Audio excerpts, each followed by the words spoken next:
What's up, my name is Dr. Alex Straley, helping to optimize movement to decrease daily aches and pains as well as improve performance. If that's something you're interested in, go ahead and subscribe and hit that notification bell so you get notified every time a new video is uploaded.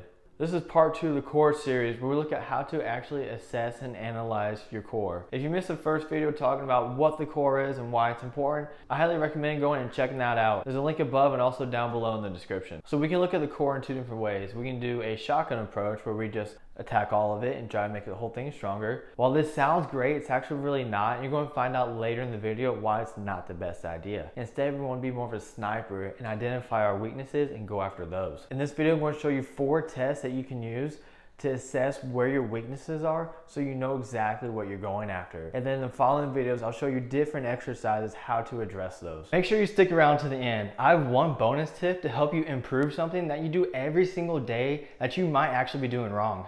Before we get into the test, let's take a quick moment to look at the research. So a study back in 2016 had 30 athletes with non-specific low back pain and 25 athletes with no pain at all. They did the McGill Endurance Test and found an association with those who had back pain scored much worse on the test. Now this is a correlation, not causation, meaning that scientifically we can't say that their poor endurance caused the back pain, but we can say that when they have poor endurance, it's more likely they're going to have back pain as well. So the first test we're going to look at is the McGill Anterior Endurance Test.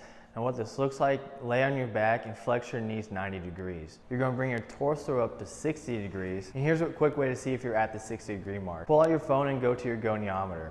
Put it onto your stomach and see if it says 30 degrees. If you're at 30 degrees, that means you're inclined 30 degrees, which means you're 60 degrees from the ground. So go ahead and do a small test run with this to make sure that you can maintain this position. Take a break, and from here you're going to stay in this position for as long as you can. If you start to lean back, either your whole body or just your stomach, or you find yourself crunching up to try to resist that, the test is done. Once you stop the test, record your number on this chart. It's down in the description that you can print it out for yourself. The next test we're going to do is a side bridge. We're going to do both the left and the right side. So when you're doing a side bridge, you want your arm to be perpendicular to the ground with your elbow and your hand resting on the ground. You're going to use your opposite hand and place it on your chest. You want the middle of your body to line up the middle of your legs, and you're going to hold this position for as long as you can. Once you find that you're no longer keep that in line, the test is done. So one way to check this is to record yourself so you can visually see when you're no longer in line. Flip to the other side and do the same deal. You're going to record both of those numbers into the chart.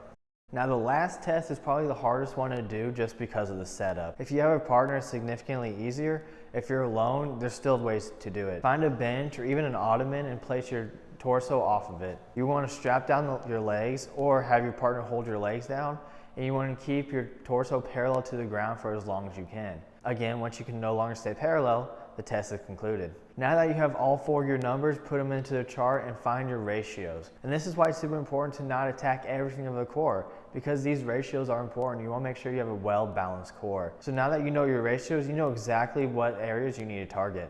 We're going to look at one more test, but before we get there, go ahead down below, hit that like button. And if you filled out that form, let me know in the comments what your ratios were and what spot you need to target. YouTube really plays big into the likes and the comments on videos, so if you could just do one or both of those things, I'd really appreciate it. Now for the last test, we're going to do a single leg glute bridge. So before we get to the single leg, let's do a double leg bridge first. What this is, put both feet on the ground, bend your knees 90 degrees, and go and lift your hips up. A good idea is probably keep your core tight. Once you've done the double leg, just kind of get a feel for that movement, go ahead and just do a single leg bridge. The goal is to hold this for 10 seconds. And what you're going to look for is to see if your body is sagging down towards the ground or if you're having any rotations. So if your right leg is on the ground, you're likely going to see your left hip drop down. So one great way to objectively notice this is place your phone as a goni back onto your hips. You want to keep that at 0. Once your hips begin to tilt, go ahead and conclude the test. The standard for this test, like I said, is 10 seconds.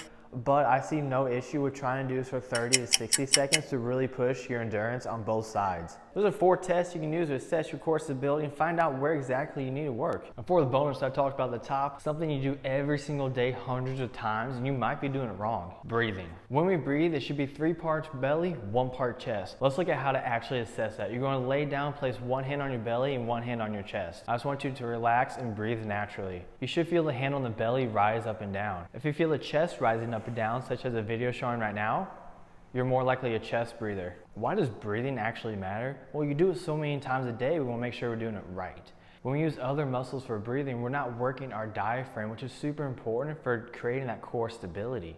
And when these other muscles are taking over, they're going to become shorter because they're working harder and becoming stronger. So the more you chest breathe, the more likely you're going to have this full of tension type of look.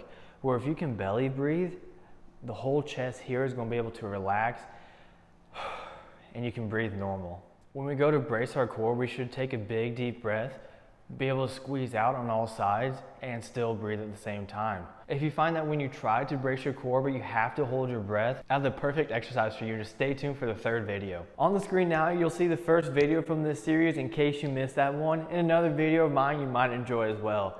Make sure to subscribe and hit that notification bell so you know exactly when the videos are uploaded. I'll see you on the next one.